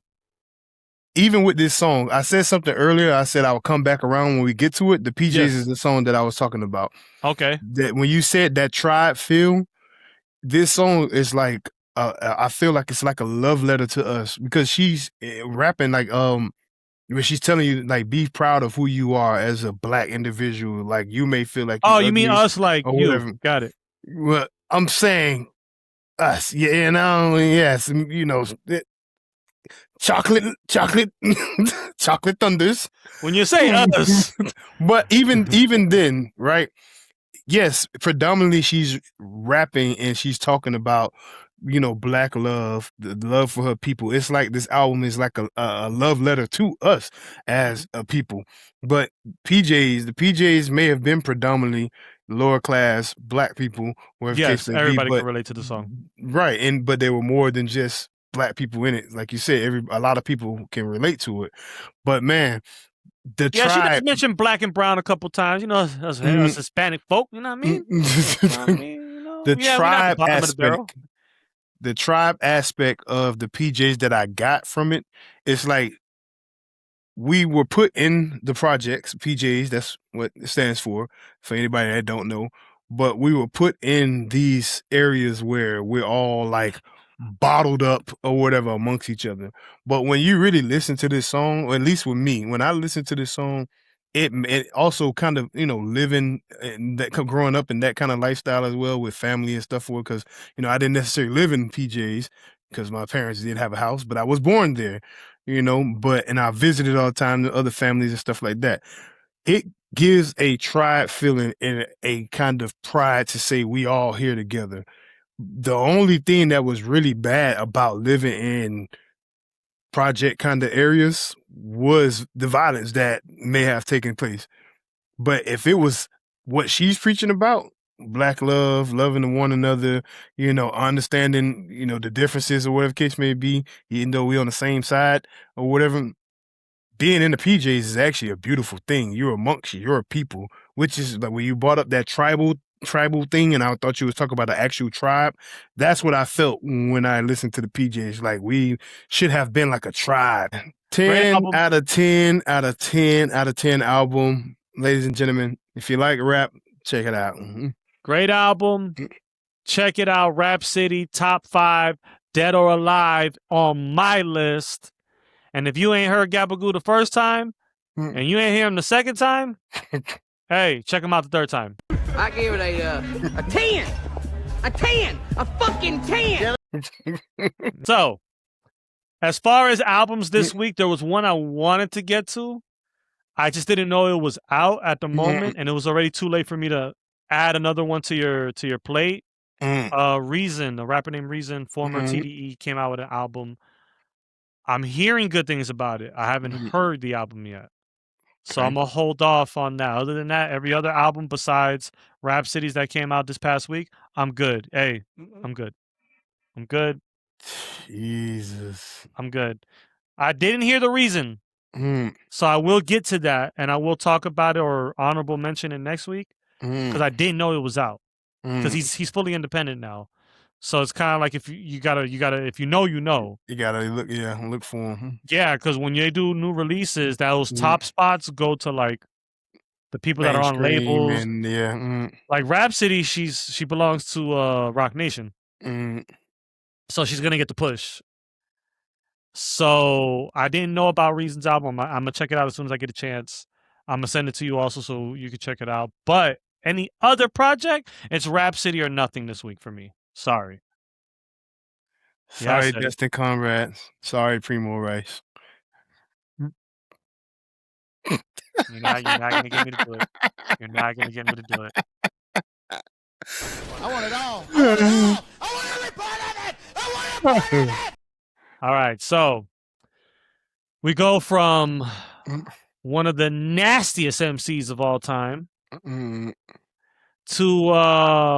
we're gonna spotlight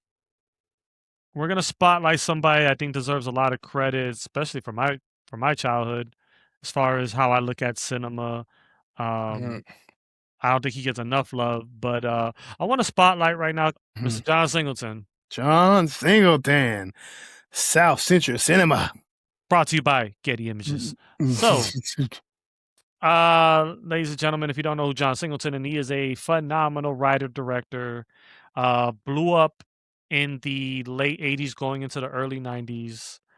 Little movies like Boys in the Hood, Poetic Justice, Higher Learning, Baby Boy, Four Brothers, little movies, little movies. If you want to count Too Fast, Too Furious, I mean, I don't, but Too fast, too flower segment. furious. There's a flower segment, okay? So I'm trying to be I'm nice. too fast for y'all, man. I hate that movie. Oh man. Oh man. So John Singleton is absolutely one of my favorite film directors of all time. My personal favorite movie from him, and everybody can argue it up and down, is Higher Learning. That's my favorite movie. That's a movie that if you play right now, it goes with the times. Still, yeah, which is sad, but yeah. Yes, Higher Learning. If you don't know, quick synopsis, quick little tidbit. It's about going to college and seeing the social and racial divides. The athletes hang out with the athletes. The rockers hang out with the rockers. Neo-Nazis don't like the black Chinese over here. It's all in everyday Higher Learning, especially in college. I think college, everybody could say, is where you get like a kind of a big slap of reality. So many different cultures and how they view different cultures in a crash course. So my favorite movie by far is Higher Learning. I think it's its best work to date. I can watch that movie. I could watch that movie like 2 or 3 times a year. Aside from that, Poetic Justice is my number 2. I know there's a movie called Boys in the Hood out there. Boys in the Hood. Number 2 for me is Poetic Justice. I own that movie in my digital library. That's one of the movies I watch for my birthday every year. I had to watch it. I have to watch it. So, Lil Lucky? Lil Lucky. Cousin. What's your name? Cousin Pete.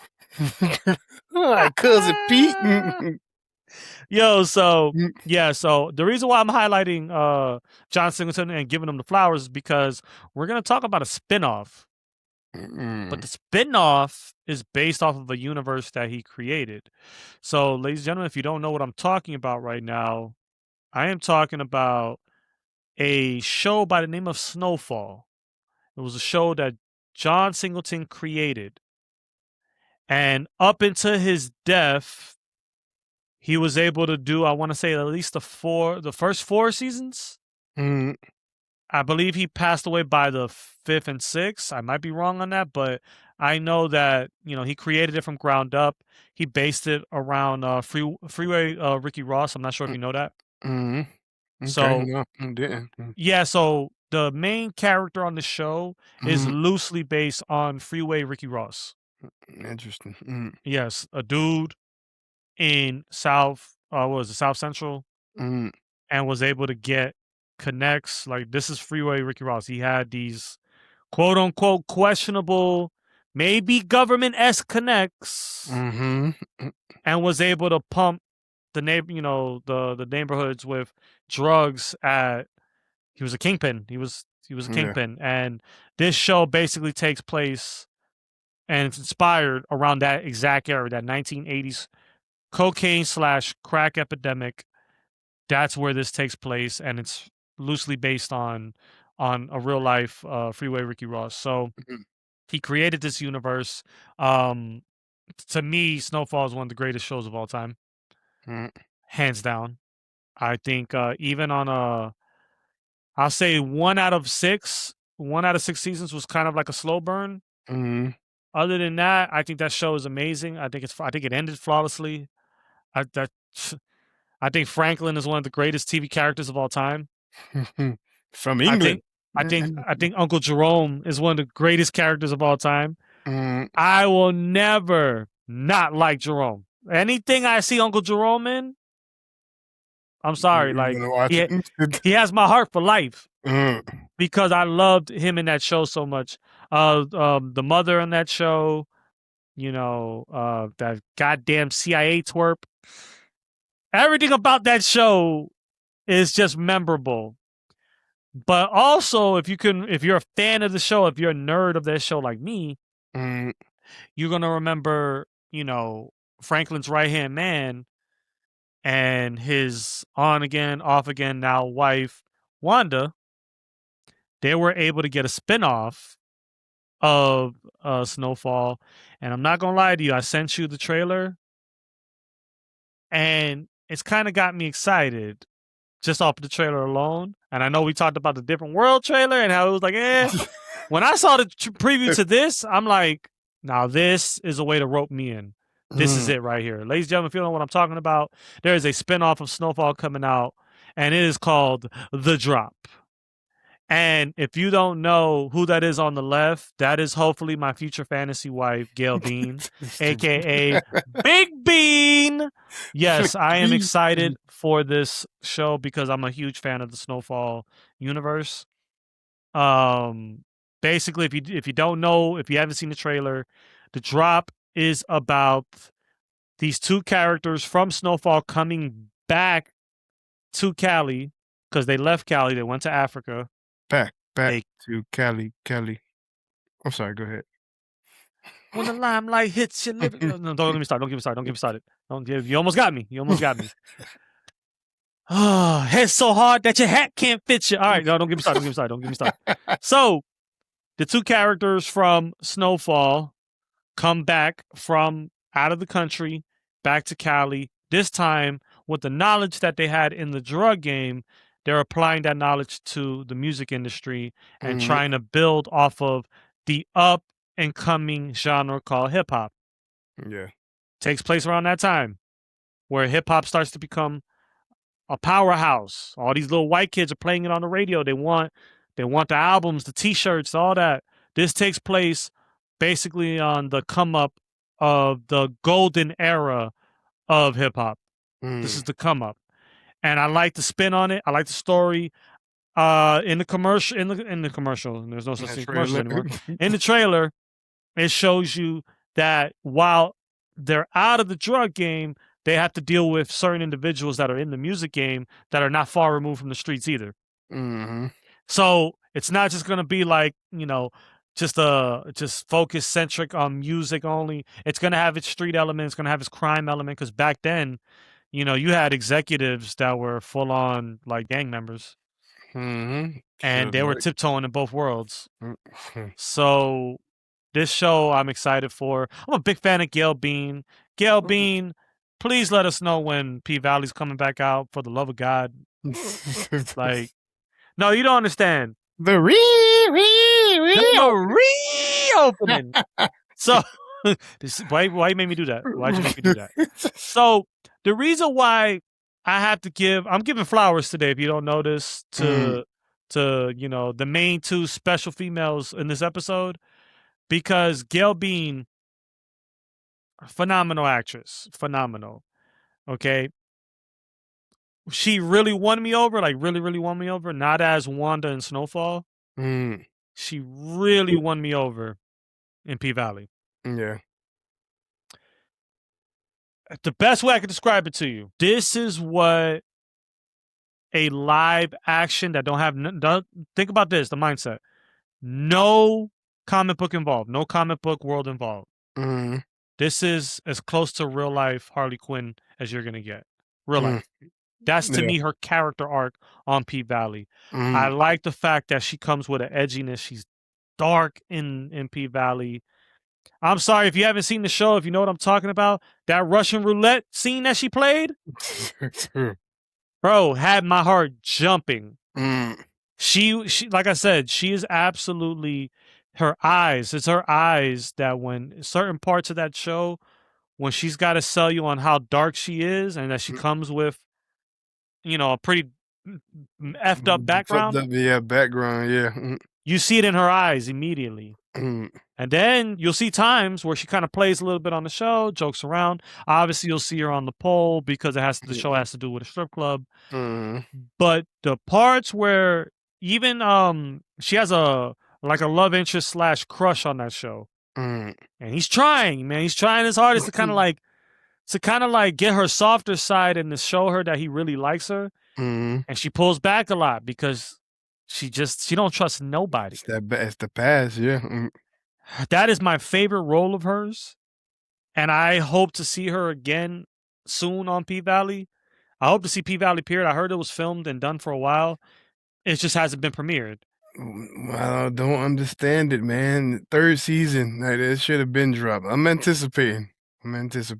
Yeah, and then ladies and gentlemen out there, for those of you out there that are weird, weirdo TV show watchers, that all you men out there that say you can't watch P-Valley because of certain elements, it's turning. I think deep down you want it.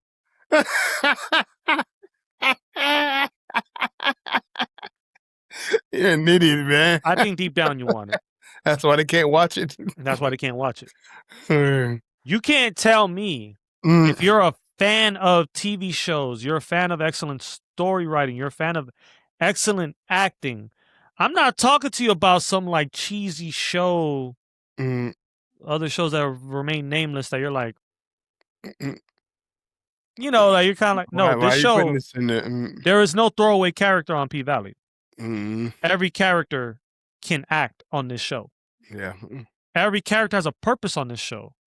Like I said, the story arcs are amazing. Shout out to Lil Murder. Lil Murder is one of the most complex characters that I've ever seen on screen on a TV show. And it makes sense. Yeah. His story arc is so pivotal to that show. Also, those of you out there that are uncomfortable with Uncle Clifford, if you know the show. Uncle Clifford is pivotal on that show. Uncle Clifford is one of the best characters on that show. Yeah. Aside from how you feel about the personal, your personal closeted issues, these straight men out there that have a problem with it. The show hits on all cylinders, and going back to Gail Bean, she plays right now my favorite character on the show. She's my favorite character. That character is a kick in the balls. Came out of nowhere because she wasn't in the original season. You're right. She came out of nowhere, and boy, she lit that shit on fire. She is Joker lighting that money on fire in the warehouse. In the warehouse. She came in like a bat out of hell. And like I said, the iconic scene for me when I think about her in that show, the Russian roulette scene. If you don't know what I'm talking about, YouTube it. I advise anybody that is into, like a kid said, a good story. Everything makes sense based off of what the story is surrounded around for the most part. The script club and the aspects off of that. Go watch it. Go start back from season 1. If they do drop a season 3, or when they drop season 3, hopefully, go back and watch 1 and 2 so you can be ready for 3. Because that was good TV. I understand the aspects of the closet issues or whatever, because they don't discriminate. You're not gonna get visuals of one gender and what goes on with that, and not give the other aspect of what the show is based around with Lil Murder and Uncle Clifford or whatever. But it's art. It's art, and it is great. One of the greatest characters of all time. Series. One of the greatest characters of all time, and you can finish it for me. If I say The Wire, who do you think of? Omar. What's Omar?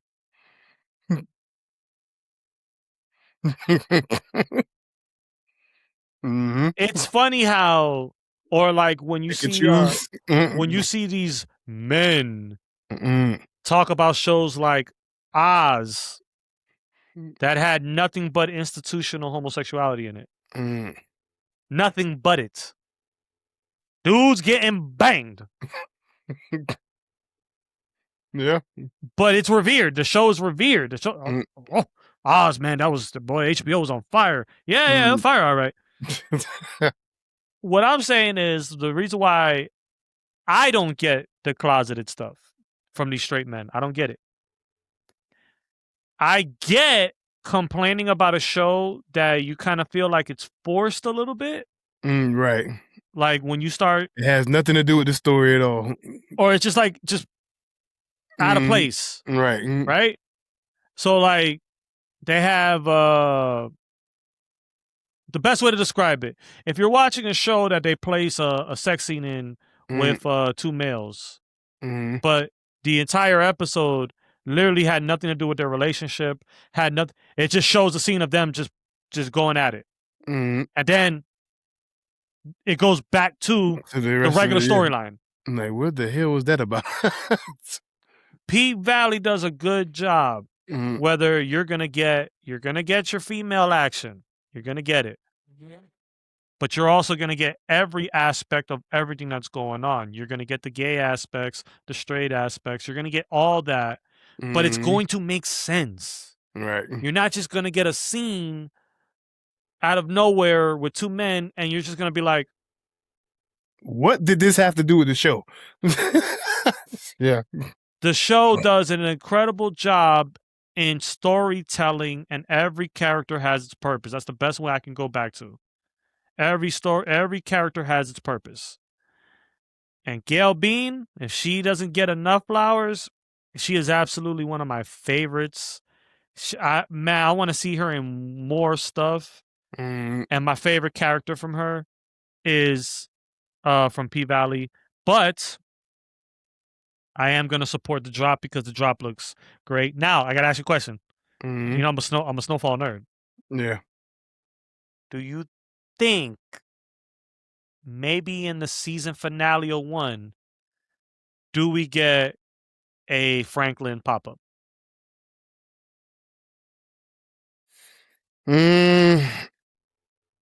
I can see them passing him by some kind of way, in some way, and they have an interaction with him while he's out on the street or trying to come up again or whatever the case may be. I can see it being possible, but not 100% sure because he's big you time know now. they do the thing where they draw you in. You know, they bring characters in from the original series The ones that into survived. the spinoff, right? Into the spinoff. So, you know, to draw more people in. So it's possible. It's very possible, but I don't know, man. Just gotta wait and see, I guess. What if, in a perfect world, in a Marvel multi-universe, what if in a perfect world, the drop becomes a phenomenal hit and they do a story arc on maybe season 2 or season 3 with Franklin trying to return back to the top? Anything is possible. I can definitely see it. I'm saying I'm putting all this out there now so that we could go back to this in the future. Yeah. So in the future we could say, "Yo, you remember when we were calling this stuff?" If the drop becomes a big hit, there's no way around not involving Franklin more after season 1. There's no way around it. They would definitely have to bring him in on season 1 to kind of build the anticipation of, are we going to see him again? What is going to be, you know, his role in this in this particular series or whatever the case may be. You know how season 1 should end? I haven't seen the show. None of us know. Right. Season 1 should end with his right-hand man, or Wanda's man, meeting him at an AA meeting. Trying to get him right. No, where he's telling him, Mm, "Oh, I'm back on the right track. mm, You know, I'm trying to get better, this and that." That's how it should end, mm, so that it could make sense later on down the road, mm. where maybe he's trying to come back to full glory, whatever the case may be. The thing about Franklin, man, even though it ended the way it did, and he ended up, basically down on his luck, Everybody gotta have a dream. Franklin was still the businessman. Mm-hmm. So he still has the intelligence, Mm-hmm. and he's a cold-hearted killer. Keep that in mind while people are like, now look at him. Now look at him going to go buy a beer, going buying liquor at the store with a dirty shirt. Keep in mind, he'll kill you in 2 seconds with no problems. But let's see how it goes, because if you're a fan of the show, you understand that one of the last lines that Franklin said on the show was like, he was happy now. Mm. You know, he didn't have all that pressure. Yeah. Mm-hmm. He was happy about that. He was happy about being a bum. Mm. And, it's one of those things where it's just like, if maybe that's how they want to cherish that character and keep it that way. But if the show's a hit, you got to find a way for Franklin to be pivotal. Time in, yeah. Got to. But yeah, man, that's all I got for you, man, this week, because it was really like those two things that stood out to me: Rhapsody's album and the trailer to the drop, man. I can't wait, man. Big Bean, P Valley, season 3, please. Y'all the only show I know that been around for like 10 years with 2 seasons. Talk about the third coming soon. Dude, they're doing worse pacing than Godfather Harlem. Godfather Harlem comes out like once every 2 or 3 years. That was another good one. Yeah, but if you notice, we're still waiting on the last season. Yeah. Look how long it's been around. The seasons don't match the years. The characters getting older and they just pop up the next season. Like, God damn. Dude. Come on, man. We're supposed to get the next season already. Like, what's Frank Lucas doing? Like, boy, let me tell you. If you watch that show, you don't like Frank Lucas. It ain't Denzel. I'll tell you that much. It ain't Denzel, boy. That man's a mother. That man, he's a shiesty individual. That boy just, it makes you hate Frank Lucas when you watch Godfather Hard. Man, we took a lot on this one, but I was so happy that you were able to, kind of hang out with me for a little while. You know what I'm saying? I was so happy. Good, man. You know what it is. Oh, man. Get to the money. Get the When the la hits you, it's so hard that your hat can't fit you. Now you got that shit stuck in my head. No, man. It's always a pleasure, man. These podcast meetings that we have, and loved it from the beginning. Had to get our feet adjusted, and now it's like automatic, man. It's automatic. Hey, Wednesday coming up. That's it. Get on the line. Get on the horn. Wait for that text. I wait for that text. The OTW. Oh. On the way. Start setting up. OTW. Yeah, man. So, I'm looking forward to what we have planned. Yeah. Moving forward. Definitely looking forward to November. I think I'm looking forward to that more than Halloween Horror Nights. I'm gonna be honest with you. It's because it's just, I know what Halloween Horror Nights is already. I've been known. Mm-hmm. This is going to be new territory that we're doing in November. New journey, yeah and no. Like, we've been playing video games forever. Like, just a little humbug jits or whatever. But to actually try to, link up. We're doing content with it or whatever. Like, trying to make a name for ourselves and just having fun in general, man. Like, we always discuss whether we want to make it big, of course, but whether we do it or not, we don't. It's fun. We love doing this, yeah. It's fun. So I'm gonna give you a tidbit, the example, right? So yeah, we play video games. We've always played video games our whole lives. Mm-hmm. We grew up in the video game era. Yeah, the real one, not that Atari shit. Like the real one. Pew, pew, pew. The real one. We went from 32-bit, 64-bit and to infinity and beyond. Uh, So we are the real, like, our era is the best video game era because we saw the evolution. yeah, So definitely. Mhm.